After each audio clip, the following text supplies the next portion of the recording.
about to leave, already packing. Come with me, I'm not really asking. We'll get away to a place where we don't know. About to see the world in action, what we can be, life with no distractions. We'll get away, this is what we waited for. Take my hand, we'll make it somehow. We can't miss out. I'm done living life with the lights out, die with my own doubts. Be free with me. Let's go, let's be free with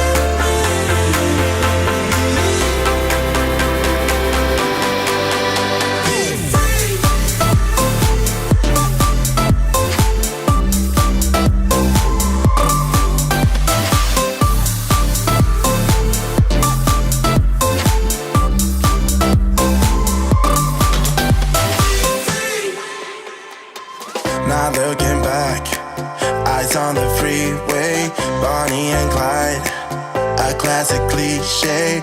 We're on the run, this is what we waited for.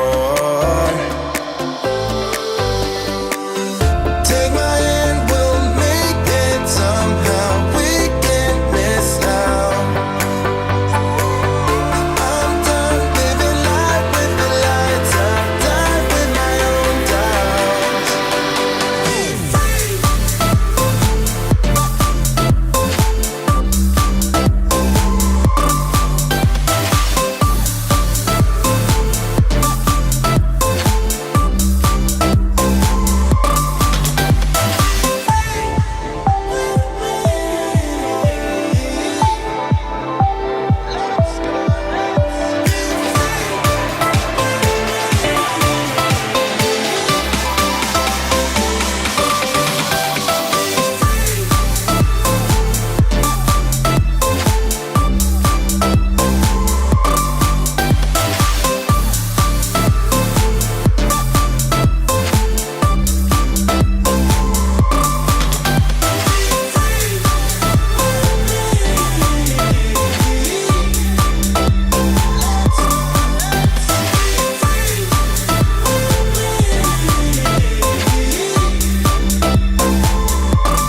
Evening everyone, it's Jim here at Tutor. Welcome to our latest GCSE Geography revision session, and it's Jacob and Vicky with me tonight to take us through another exam skills session, and this time with a focus on rainforests, sustainable management of rainforests.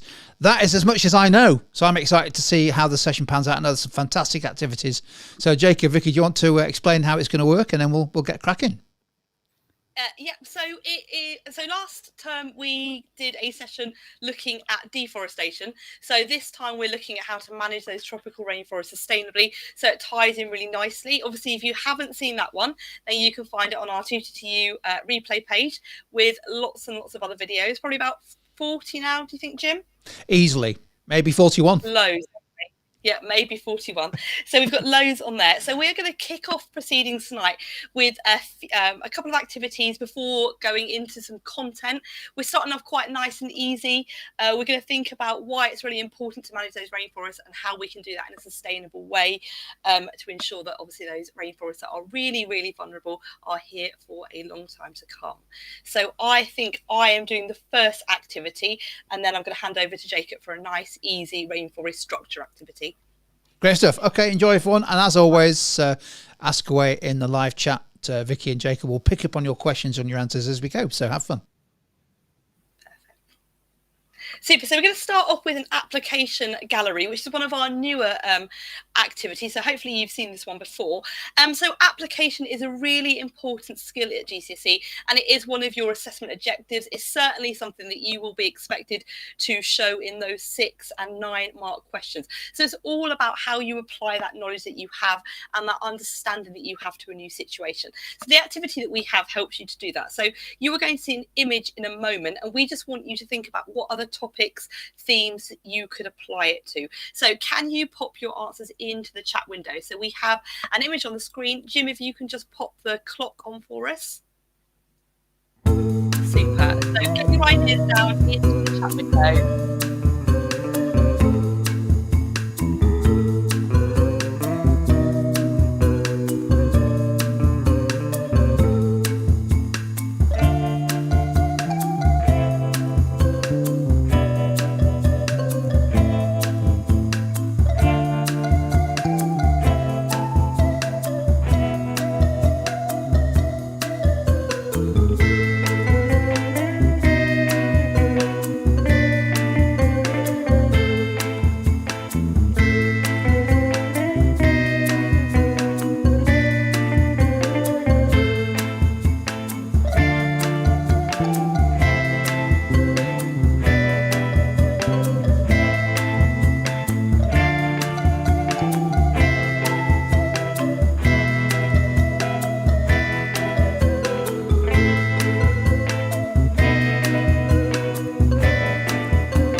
Super. So Pink is being amazing in the chat again this week.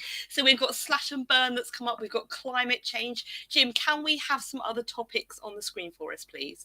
So there's lots of stuff here. We've got deforestation that we're obviously going to talk about a lot. Habitat destruction, the idea of food webs being imbalanced because of that destruction, climate change, desertification. We've got the idea of rising food prices, economic loss, alternative energy such as hydroelectric power, where the forest is often cleared to make way for those dams, extreme weather events, so droughts and heat waves that can trigger these forest fires, all sorts of things there. So it's really important to be able to make these different links between topics, but also realise that right across the paper you've got these synoptic links coming in.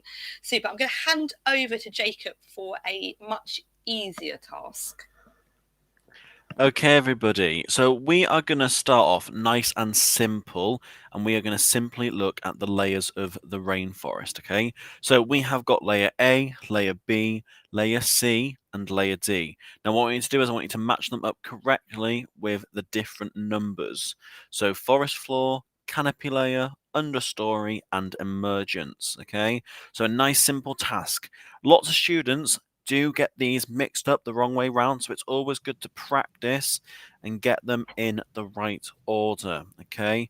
Pink already coming through with some absolutely fantastic answers. Let's have a look there. I think you've definitely got the first one right. I think you're getting a little bit confused with some of the other ones, and this is why we're going to review it. Let's see if we can get any other answers in. We'll give it another sort of 20 seconds or so. So I definitely agree that one is D with the forest floor. So look, oh, very close there, Spencer. I think we've got a couple of misconceptions here. Let's get the correct answers up on the screen there.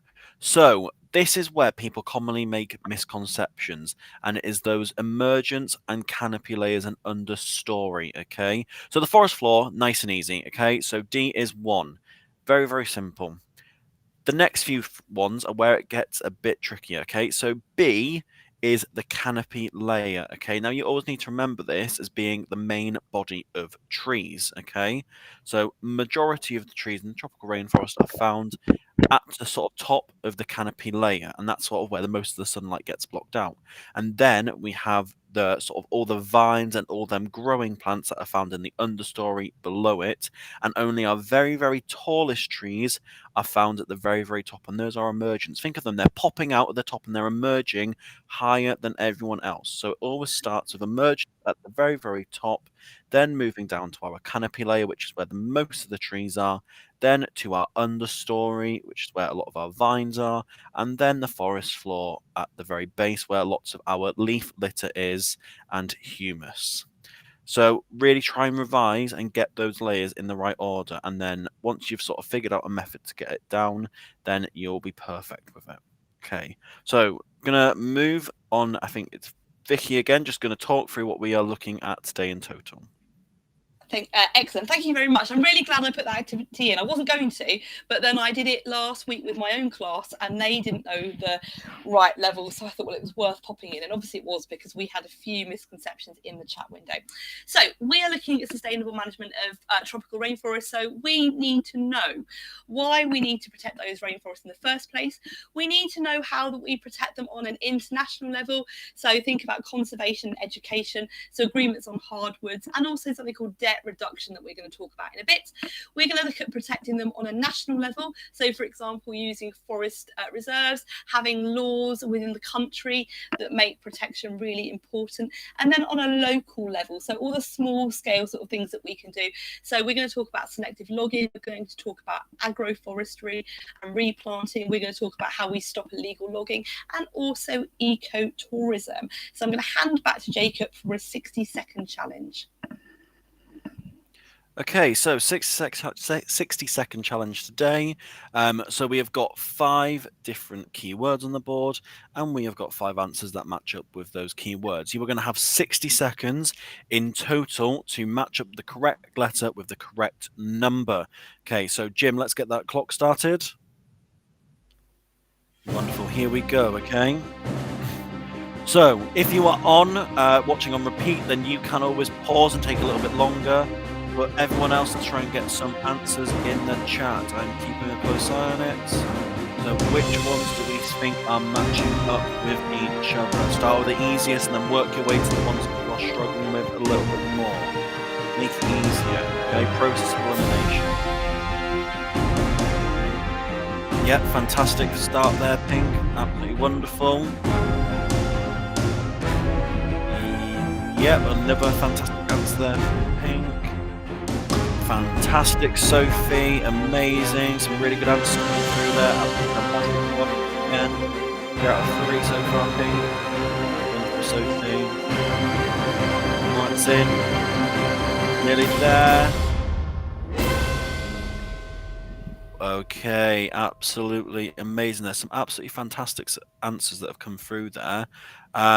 So if we get the answers up on the screen, so we'll start from the top and we'll work our way down. So at A, we had biodiversity, which is the variety of life in the world or a particular habitat. Okay, so that one, lots of people seem to be quite confident in getting that one there, so well done. Selective logging, so this is one of the more tricky ones, but this is one of the sort of sustainable techniques for managing deforestation in the rainforest, is by cutting down some trees but leaving most to grow so that you can have that constant regeneration of new trees. Now, see, this is probably one of the trickiest ones of stewardship. So you might not have heard of this term before, but stewardship is taking the role of supervising and taking care of something. You try and preserve it. So people who are sort of stewards of the tropical rainforest are people who are in charge of trying to make sure that it is being protected. D, sustainability. Now, this is a term that you don't just need for this topic, you need it for the entirety of your geography curriculum. And that is actions that meet the needs of the present without reducing the ability of future generations to meet their own needs. You'll need this in all aspects of geography, whether it be physical geography, whether it be human geography, whether it be paper 1 or paper 2, okay? Really, really try and learn that key word of sustainability, and it was fantastic to see that a lot of people got that in the chat.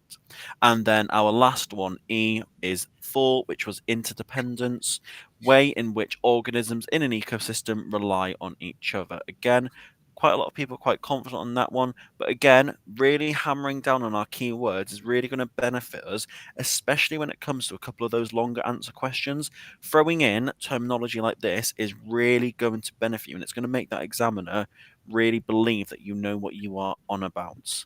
So really, really fantastic there from those in the chat. So absolutely fantastic. I'm going to move back on to Vicky, who's going to explain Connection Spinner. Super. So we, again, one of our new topics, or one of our new activities, is the connection spinner. So rather than going through the reasons that we need to protect the tropical rainforest, we're going to get you to think about these instead. So the connection spinner is a really good activity as it gets you to apply your own knowledge. And we've already talked about the importance of application for those longer answer questions in particular. So like we said, it's a key assessment objective. So you will not get into the higher bands without it. Now we're going to show you reasons that we need to protect the tropical rainforest. You just need to explain how the rainforest helps each thing. So on the screen, we've got 6 things that really benefit from the tropical rainforest. So we're going to do 4 of these. Jacob's going to do the first 2 with you, and then I'm going to do the second 2. So I'll hand back over to Jacob, and we'll get the connection spinner going. Okay, let's get it spinning then, Jim. Let's see what we land on to begin with. Okay, it's going round and wonderful. Okay, it's landed on biodiversity. So let's get some answers in the chat then. Why should we protect the tropical rainforest due to its biodiversity? Now, biodiversity is incredibly important. We've just talked about the definition there. That's very large range of flora and fauna that are found. So why is biodiversity important in the tropical rainforest? Let's see if we can get some answers in the chat there. I'll give it a sort of another 10 seconds or so. Okay. Okay, wonderful, absolutely amazing. Obviously, if you are watching on repeat, please pause now if you want a little bit longer to think. Okay, some absolutely fantastic answers coming up there. So, yep, lots of different species live there. Fantastic. Many species would go extinct without the tropical rainforest and would see that real decrease.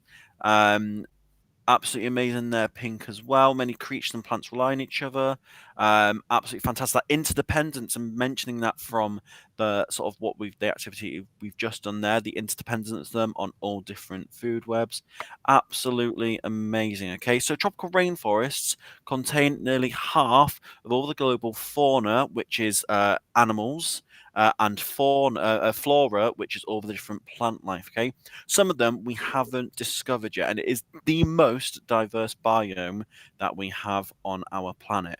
Now, this might get linked in if we end up landing on resources, but a lot of that flora and fauna within the tropical rainforest are incredibly important in sort of in a lot of our natural resource use, so things like medicines and energy as well.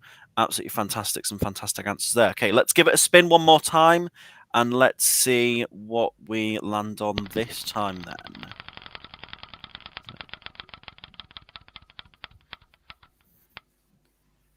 Okay. Not really sure what's happened to them. It has disappeared, but I do think that one was climate change that it did land on. So again, an absolutely fantastic thing that we can talk about. So let's have some comments about the importance of protecting the tropical rainforests in the context of climate change. So let's try and get, obviously it's gone a little bit iffy on the slide, but I can tell you it is climate change. So let's get some answers on how climate change is important and how it is linked and interdependent on the tropical rainforest. I'll sort of give another 10 seconds or so. Let's see if we can get a couple of answers in the chat there. Absolutely fantastic, Pink, there, coming in really, really strong there, and some good use of terminology there as well. Let's see if we can get a couple more. Okay, well, let's pop the answer, and hopefully it'll pop up on the screen, the answer. So there we go, it's come back. So absolutely fantastic, as lots of people said.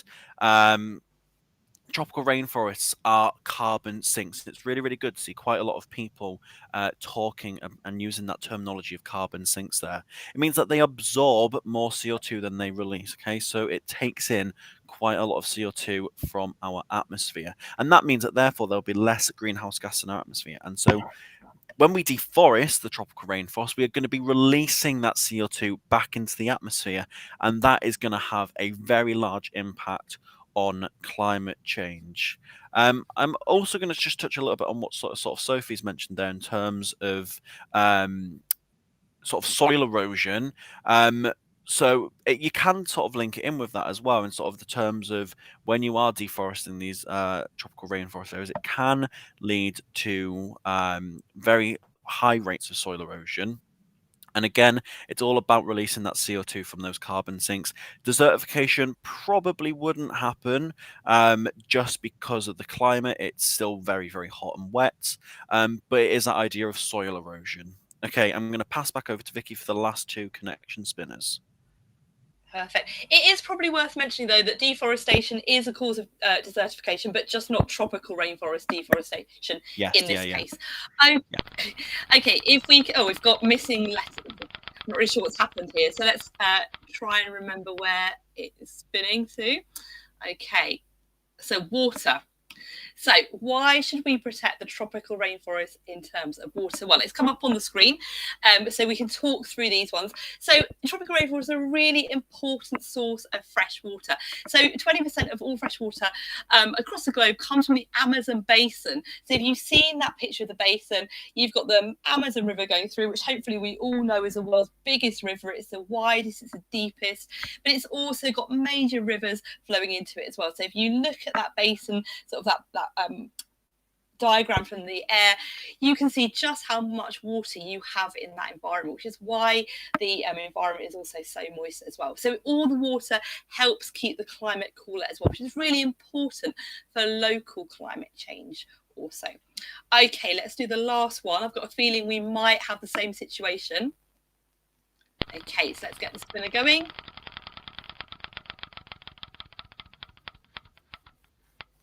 Okay, so that's come up on resources, I remember from last time.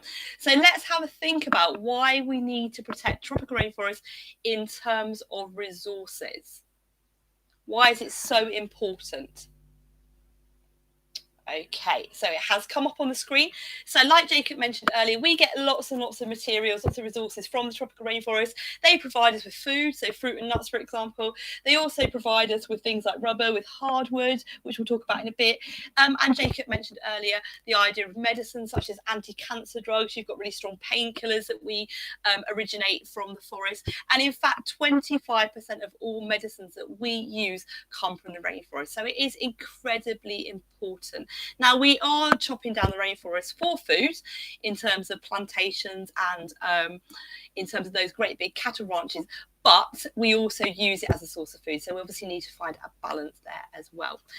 Well done on those of you that have given some brilliant answers. So we're going to have a look now at how we can manage the tropical rainforest. So we need to make sure there's a balance between the valuable rainforest resources that we've talked about, but without causing long-term damage, because obviously if we actually do cause that long-term damage, those valuable resources are not going to be there anymore. So if we don't protect our goods and services of the rainforest, they will disappear, they'll be lost forever. And that's going to be disastrous on a number of levels. So when we think about sustainable management, we are using goods and services in a way that means that they are still available for the benefit of people in the future. And if that doesn't happen, then the forest stock of renewable resources will gradually become exhausted. And that means that further large deforestation has no place in any sustainable management of the rainforest. And last time we talked about deforestation, we talked about how there'd been some really pleasing actions in some countries. So, for example, over the last 20 years, Brazil's rate has decreased dramatically. But in the last 2 years, under a new president, the rate of deforestation in the Amazon has rocketed again, which is really worrying. So we need to manage it on international levels, national and local. Some of those strategies, though, do straddle all three action levels. So we'll talk about those in a minute. Right, Jim, can I have the next slide up, please? So we're going to talk firstly about international level actions. And the first one of these involves agreements between governments aimed at protecting biodiversity and the resources of the rainforest. So a really good example of this is the 2006 International Tropical Timber Agreement, which restricts the trade in hardwood taken from the tropical rainforest. And the tropical hardwoods are really valuable, and the high prices paid for them have actually encouraged a lot of illegal felling, which tends to take place in really remote areas of the rainforest. So it does often go unnoticed by forestry officials. But this agreement does mean that the trade is restricted. Everything has to be that you can trade has to be felled in a sustainably managed forest, and all timber has to be marked with a registration number, which shows where it comes from. And the forest Steward Council is an international organisation that promotes sustainable forestry. You might have seen their labels and things on things like toilet paper, all sorts of things where we are using paper, and we are trying, companies are trying to show that they are putting resources back into the environment. So products sourced from the Forest Steward Council have to have the label on, and it tries to educate its manufacturers and consumers about the need to buy that sustainable hardwood, sustainable products, etc. And we also have the Convention on International Trade in Endangered Species, which blocks illegal trade of endangered animals and plants, which can be a real issue and is another reason for deforestation in the rainforest. Okay, can we have the next slide up, please, Jim? Perfect. So the next one is debt reduction. So most of the countries with tropical rainforests are either newly emerging economies or low income countries. So they often have really large debts, which might have resulted in overseas aid in the form of loans sort of in the past.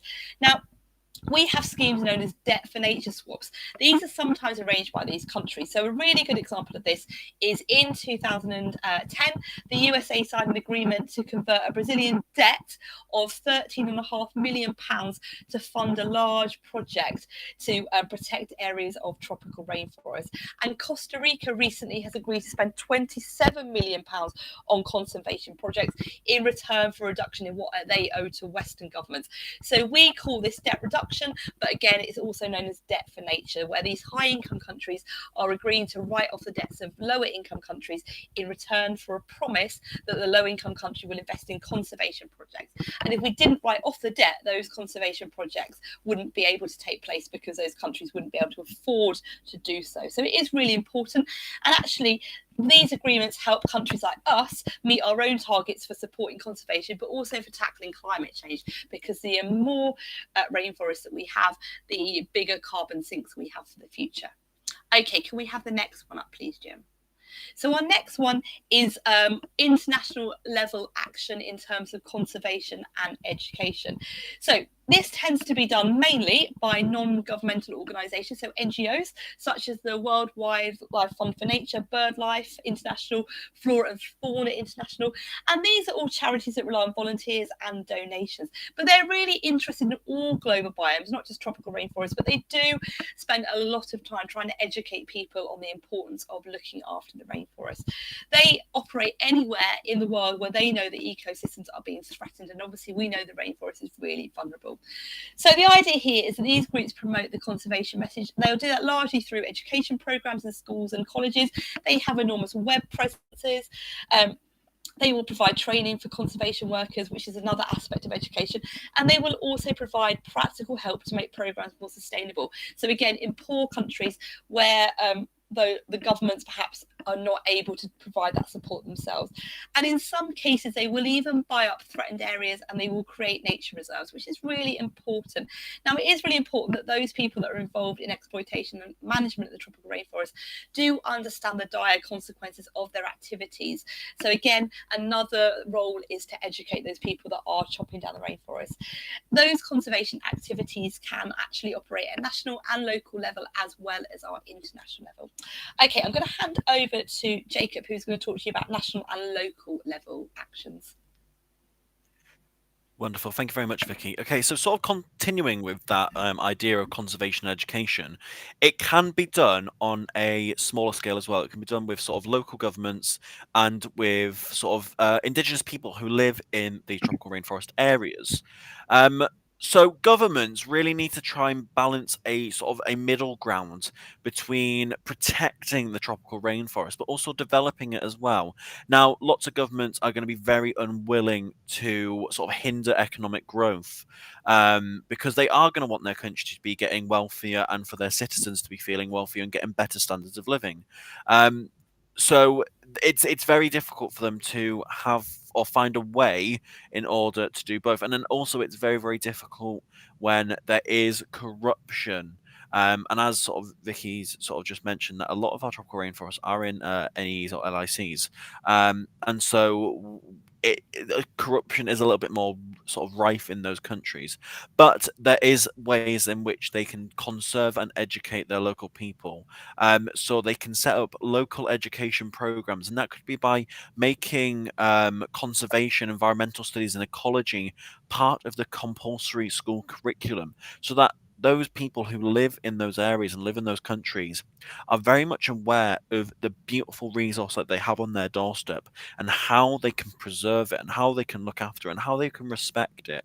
Um, Governments can also set up conservation areas, so they can sort of section off areas and go, well, no one can develop here.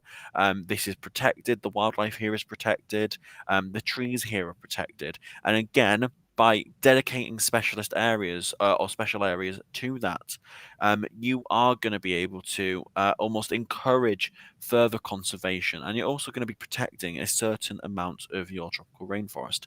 Now, what's really fantastic is that often we see that when these happen on a national scale, they do have that international reach as well. And we start seeing multinational corporations, transnational corporations, actually getting involved in these projects and getting involved in these conservation projects. So companies like Nestle are very much sort of working with the Malaysian government in terms of protecting parts of the rainforest, not using palm oil products that are from that have resulted in the deforestation of tropical rainforests in Malaysia, and also working to plant more trees in areas that have been deforested. And so that's also going to be benefiting the government, because it's not going to be hindering the economic development of the area. So we'll move on to the next one then, which is very much local level. And again, it's similar sort of theme of respecting the environment and developing a culture of respect around it. And it links back to the key word that we talked about earlier of sustainability. Sustainable actions start at a local scale. Okay, and sustainability emphasizes the importance of local actions and working with local people to respect their cultures and their indigenous beliefs, and using their traditional skills and their traditional knowledge that they have developed over generations. And it helps give those people control over the land that they live in, so that they feel they actually are being listened to from their local governments, from their national governments. It's also beneficial. It actually helps develop the local economy in a sustainable way. So, giving them the opportunity to set up, whether it be primary industries of sort of setting up farming, or moving on to sort of more secondary and tertiary industries, and that's going to help give job opportunities, economic opportunities to local people, as well as social opportunities, so then they can start going to school, and again, overall helping the development of these areas.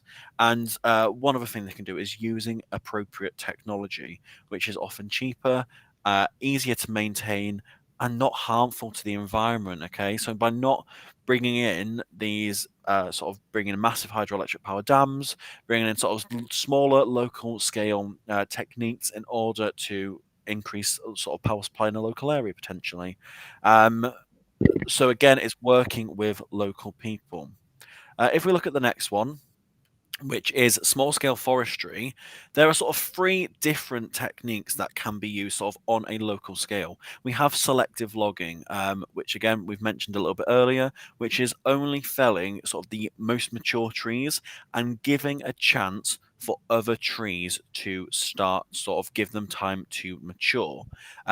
It's going to protect the ground from soil erosion, and it's going to mean that we're not just wiping out an entire area and making it vulnerable. We're still going to be leaving habitats for the local ecosystems, and we're going to be protecting the sort of general rainforest area.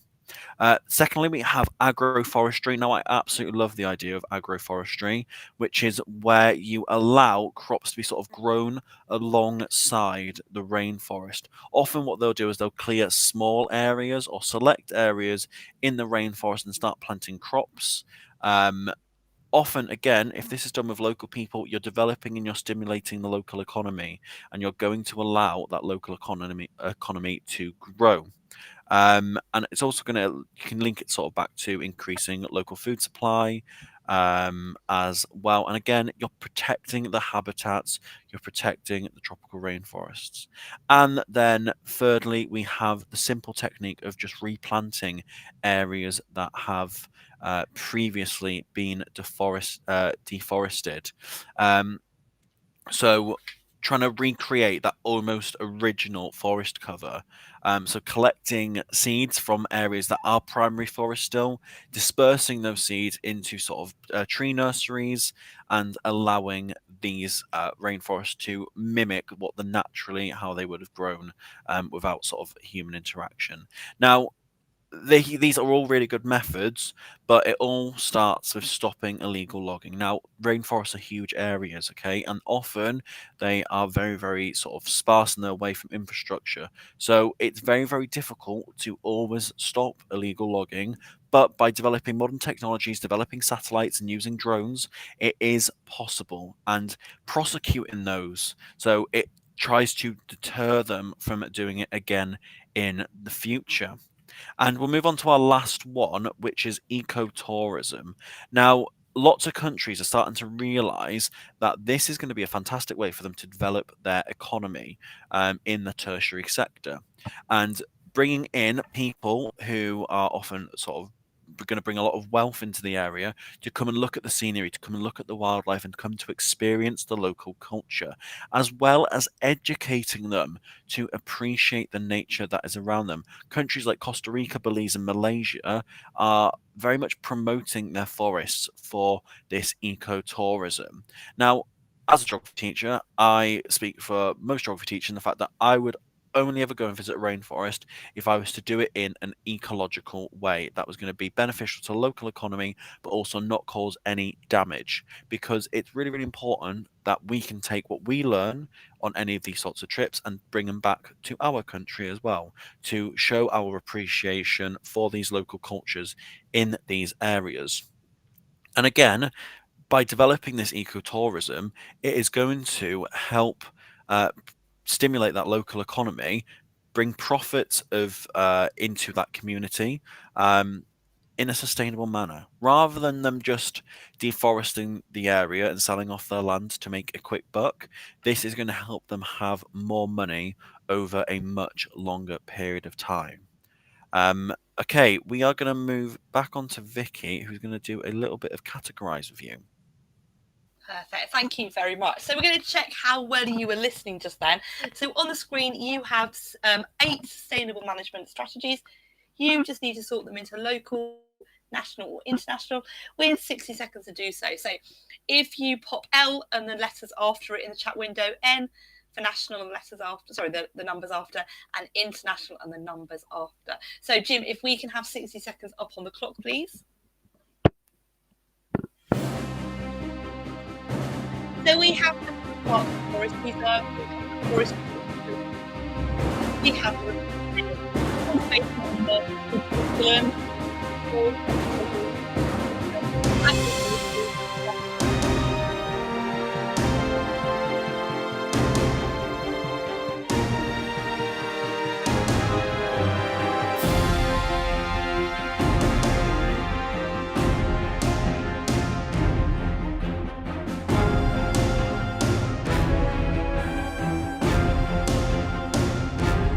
you need to give yourself a bit more time if you're going to say that.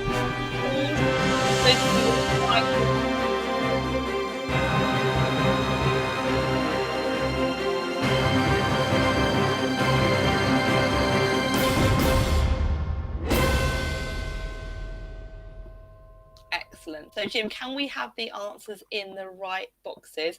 Well done. We have some really good guesses down in the chat window. So if you want to check your answers. So local level, ecotourism, selective logging, replanting and agroforestry. National level, we've got the national parks and forest reserves and conservation being on the school curriculum, which is really important to help educate people. And then international level, the debt for nature swaps has to be international because obviously it's between 2 countries, and Forest Stewardship Council. Excellent. Right, I'm going to hand back to Jacob for some calculation countdown activities, which is really important. Hopefully you know that across your 3 papers, 10% of your marks come from skills questions. So we're going to do 3 quick ones with you. Okay, everyone. So I know maths is not necessarily everyone's favourite subject. However, what's really, really important is that you have a calculator with you. So if you do struggle, you can quickly just type these calculations in onto a calculator. Okay. So we're going to start off nice and easy. Okay. So calculate the range for Manaus in Brazil of the minimum temperature of 28.5 degrees Celsius and the maximum temperature of 31.3 degrees Celsius. Okay. So let's start the timer. Okay, so nice and simple to begin with. Let's just try and figure out that range there. Some fantastic answers coming through there. Absolutely wonderful. Okay, well done, Pink. Okay. We can get a couple more answers through before the countdown's over.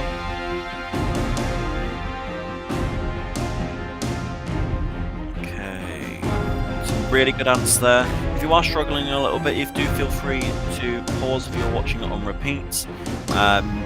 These answers can be a little bit tricky, obviously working with the decimal point.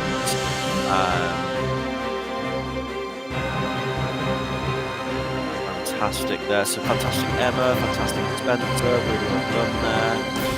Good to see that you've been practicing some class there, Pink, as well. Really important to keep on top of these math skills.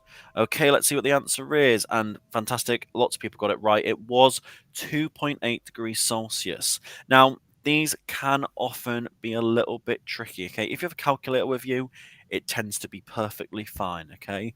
But if you do forget to take your calculator with you, just try and break it down, okay? How I do it is I always try and get it to a nice middle ground. So I always try and get 1, 2. So I would, for example, get the 28 and see how much it would take to get to 30. Obviously, it's 1.5.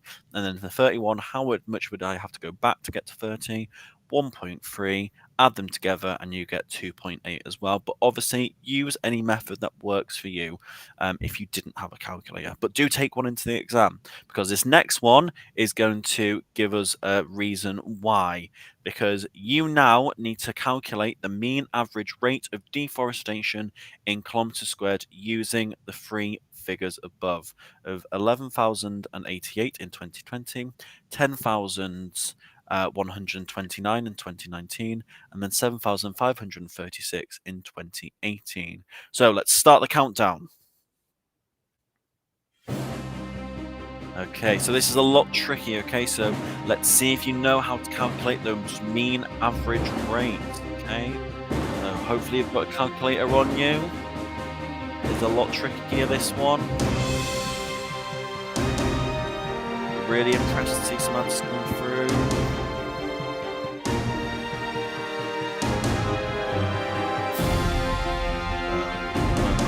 Again, if you're watching this on repeat, do pause, take a little bit longer if you need it, because this is a lot trickier than the last one. Not one that you'll really be able to work out in your head. If you can work out in your head, I'll be very, very impressed. Let's see, we've got a couple answers coming through there. Okay, fantastic there.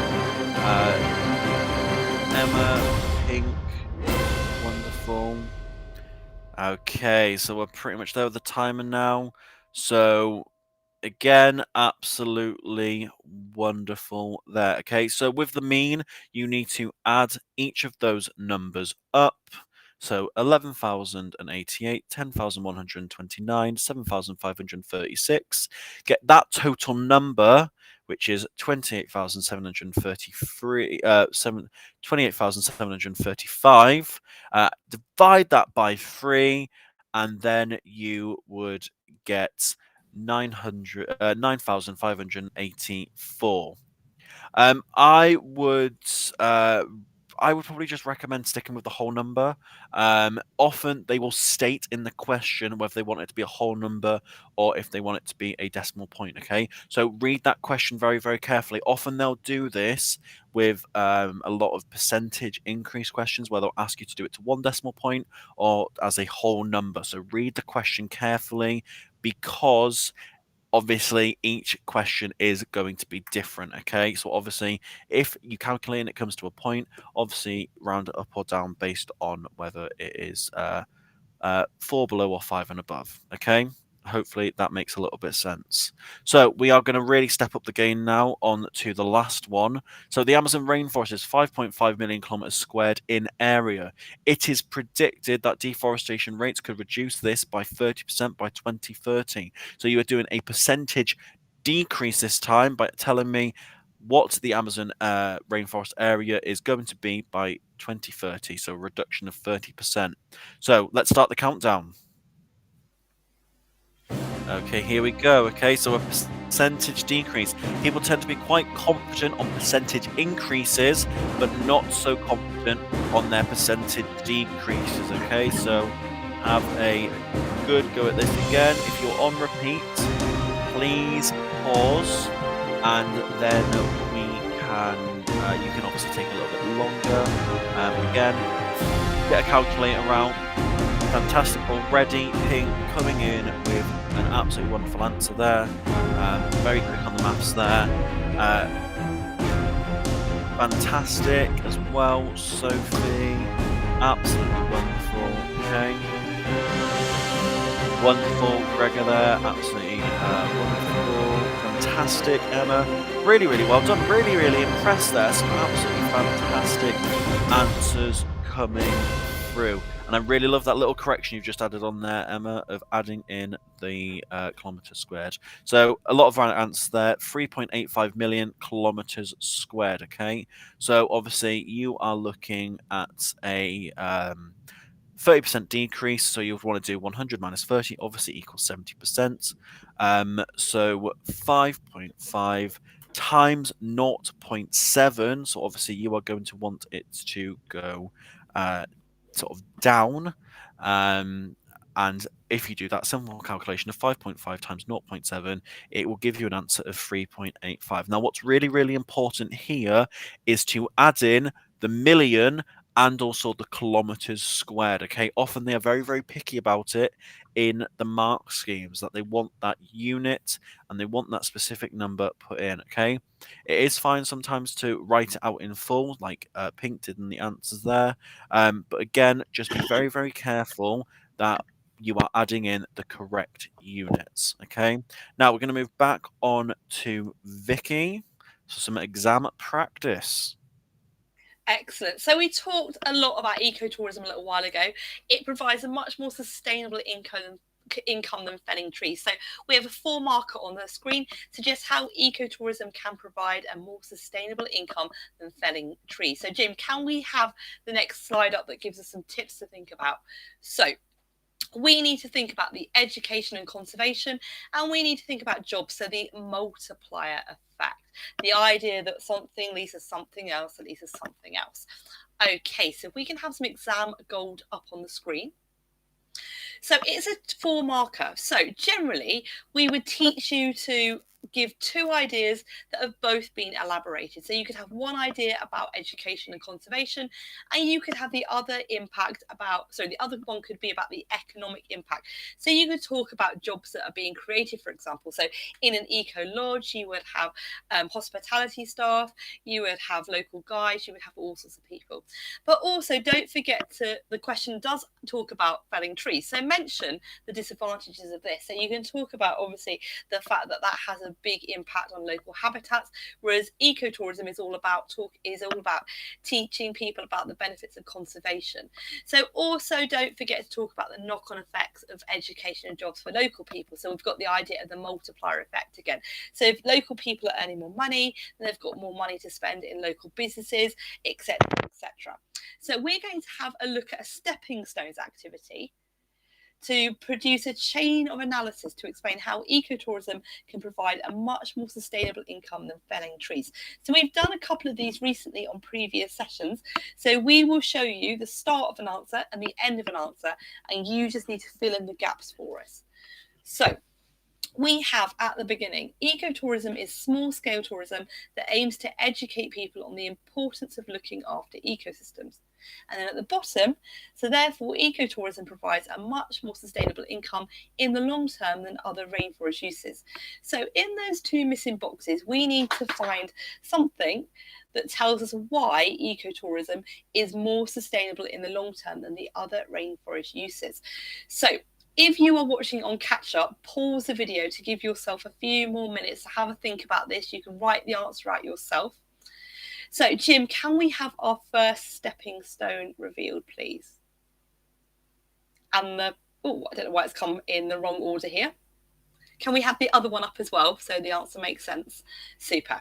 So firstly, it requires local expertise. So many local people can be employed as guides, as well as running lodges and providing produce for tourists. That's really important. That whole idea of community that we talked about when Jacob was telling you all about ecotourism, which means the money stays in the local area, whereas logging profits do not. But it also generates a multiplier effect in the local economy, which is what I mentioned a minute ago, where the local people are earning money, so they've got money that they can spend in other local businesses.